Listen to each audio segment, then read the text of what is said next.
Le scandale de l'antisémitisme en France, à quoi tient-il?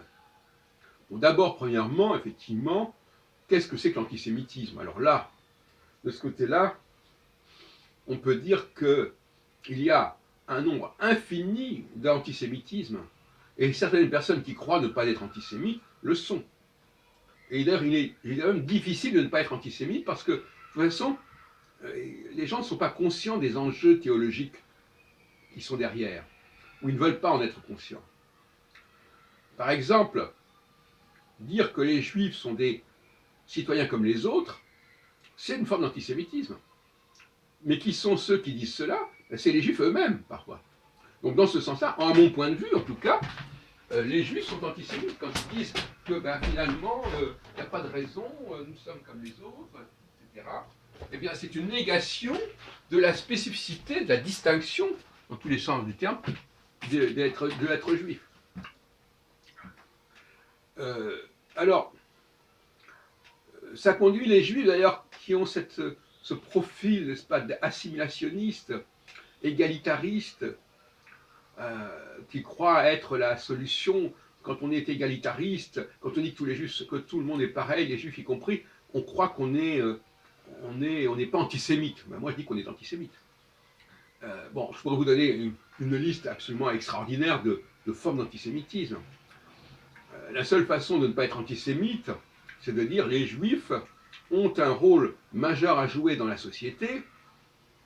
Ça, on n'est pas antisémite. Mais en même temps, certains vous diront, mais en disant ça, vous dites que les juifs ont un pouvoir particulier. Donc à ce moment-là, on va se retrouver avec des gens qui vous disent, mais en disant ça, vous êtes antisémite. Bon, alors on ne sort pas.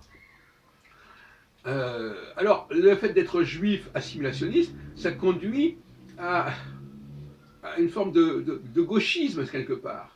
Parce qu'ils se disent, mais c'est la gauche qui protège, qui revendique l'égalité, donc comme nous sommes juifs, il faut que nous soyons de gauche. Bon, ça va très loin, ce genre de dérive.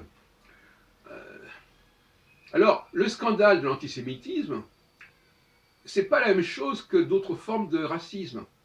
Parce que le racisme ordinaire, parce que l'autre jour, on interrogeait quelqu'un en disant, mais comment vous distinguez le racisme et l'antisémitisme? Je crois que c'était dans C'est à vous, c'est dans l'air. Il y en a qui dit, oh ben c'est pareil finalement. Bon, pas du tout. Alors je vais peut-être choquer certains.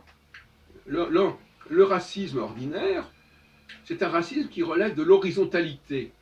C'est-à-dire, ce sont des gens qui sont différents, comme il y a des pays différents, des langues différentes. C'est l'horizontalité. Cette horizontalité, ces différences, elles peuvent se multiplier à l'infini. Alors que la verticalité, c'est beaucoup plus sérieux. La verticalité, c'est véritablement l'ordre de la société, l'organisation du monde. Et par conséquent, quand on touche à des problèmes d'horizontalité, ça n'est pas bien méchant. Quand on touche à des questions de verticalité, ça c'est fondamental. Vous voyez ce que je veux dire? Dire que les juifs sont une population parmi d'autres, ça c'est les mettre dans une situation d'horizontalité. Dire que les juifs ont un rôle majeur à jouer dans une société, ça c'est de la verticalité. Et donc finalement, si la société française réagit comme elle le fait, c'est parce qu'elle fait la différence, consciemment ou non, entre la verticalité et l'horizontalité. Les juifs s'inscrivent dans une verticalité, c'est-à-dire dans une structure hiérarchique de la société, et non pas dans une simple horizontalité avec, voilà, une population qui est particulière, comme toute population est particulière. Ça, c'est aussi une forme d'antisémitisme. Voilà, pour l'instant, on en reste là.